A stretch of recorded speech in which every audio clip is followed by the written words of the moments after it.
Join us on the show right now from the New York Post. Very pleased to have with us Mr. Michael Walsh. Michael, good evening, sir. Hey, Cameron. How you doing, man? Excellent. Thanks for coming back on the show. And a fantastic, hard-hitting piece yesterday, Fast and Furious Lies.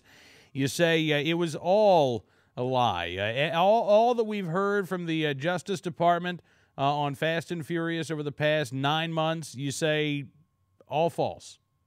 Well, it seems to be. That's the sense of those documents. They certainly twisted themselves into pretzels when they were formulating that letter back in February 4th letter to Congress. Mm-hmm. And now they've basically said, you know the part where we said we didn't do any of that stuff? Well, oops, we did. So what do you call that? Yeah, well, I call it a lie. Now, here's the interesting thing, Michael, is that we got all of this information in the Friday afternoon document dump, as you said. And a lot of what the administration chose to release and highlight pointed to former U.S. Attorney Dennis Burke, kind of laying it out that, well, look, he was the one who said that none of this gun walking stuff happened. We just took him at his word for, I guess, the past 10 months. That to me, I think, is one of the underreported parts of this story, and I'm glad that you've written about this. The fact that not only do we have what happened within Fast and Furious, allowing these guns to go across the border, but also how the department has reacted to this investigation. And from the very beginning, this Justice Department decided to play politics with this. You had Dennis Burke and others complaining about the investigation itself, saying, "Well, just the gun lobby doing the." The investigators doing the bidding of the gun lobby, rather than love that, huh? Yeah, well, I mean, it's absurd. We've been following this story since the very beginning. I don't know how it's going to end up, but damn it, it's a story that deserves to be covered, and a lot of the media outlets aren't doing it. Well, it's true, and the Post has been great about letting me stay on top of this story. And frankly, if the other big media outlets don't want to do it, I'm happy to keep the story all to myself, along with William Lajeunesse at Fox and Cheryl Atkinson at CBS. They're the people that have been doing, the most legwork. But look, with Burke, they have already thrown him, from the bus. Mm-hmm. So it's easy for them to make him the fall guy, which is clearly what they're trying to do at this point. And this guy has gone from the golden boy, the Democrat future senator, future governor of Arizona, to, untouchable at this point.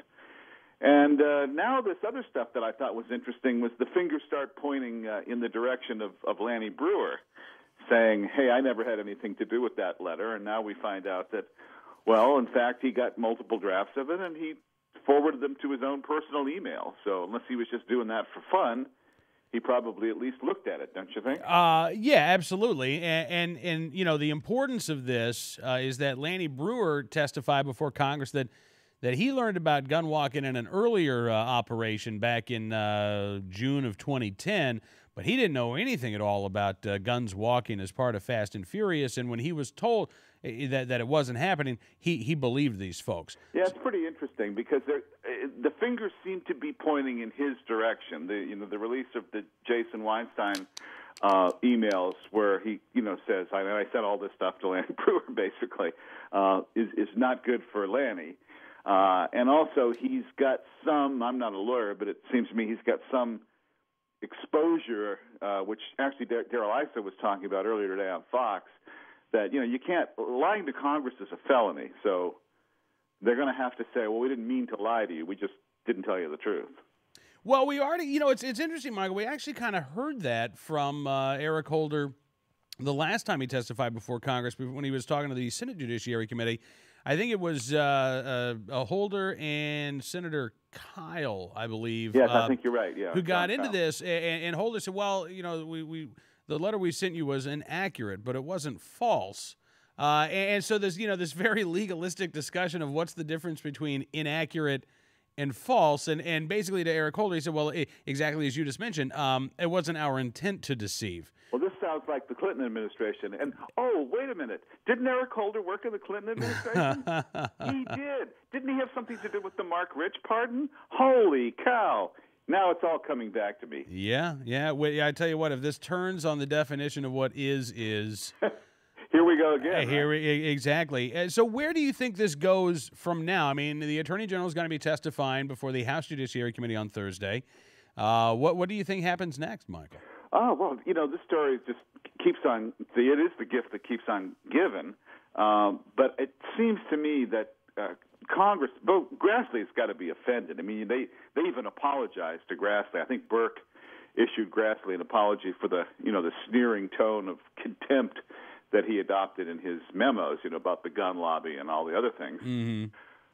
But, Congress has some pride left, and I think Grassley and Issa both have to feel that they've been had, and the buck stops with Holder. So I expect kind of a rough time for the Attorney General, don't you? I do. We've got more and more members of Congress, more and more presidential candidates calling on the Attorney General to resign. Representative Issa announced today that he's going to broaden the investigation outside of Fast and Furious now to look into the allegations that the New York Times reported over the weekend about the DEA engaging in money laundering for the cartels without apparently arresting anybody for money laundering. So, in a scathing letter to the Attorney General from Representative Issa today saying, it really looks like your department is just rife with mismanagement, rife with problems that have allowed this to happen. Well, you know how these Washington things go, too. When they reach a critical mass, all the hound dogs start chasing the fox, and this may be that point where it might be too much for Holder to overcome eventually. Because once Washington gets the wind up, now the media is not really has not really joined the barking pack yet. But should they do that, I think life would be very difficult for the Attorney General. It would be very hard for Obama to keep him on, and he may have to throw him overboard, as he moves towards his reelection campaign. Boy, that I think that would be a significant move by President Obama, who so far, despite videotape of the president calling in Alberto Gonzales to resign back in 2007, he's been very adamant that Eric Holder has his full faith and confidence. So for him to dump Holder, if that happens, that to me, Michael, that's a sign that this scandal is just going to explode in Washington, D.C. Yeah, I'm not saying that it will, but right. I do think these things do achieve a kind of snowball going down the hill and turning into an avalanche, critical mass at some point, and this one's beginning to approach that. Absolutely right. Well, listen, Michael, I'm glad you could join us on the program tonight, sir. It's a real pleasure as always, and I look forward to doing this again soon. Hey, Ken, we'll stay on the case. All right, thank you, sir. Michael Walsh joined us from the New York Post. His column yesterday, Fast and Furious Lies.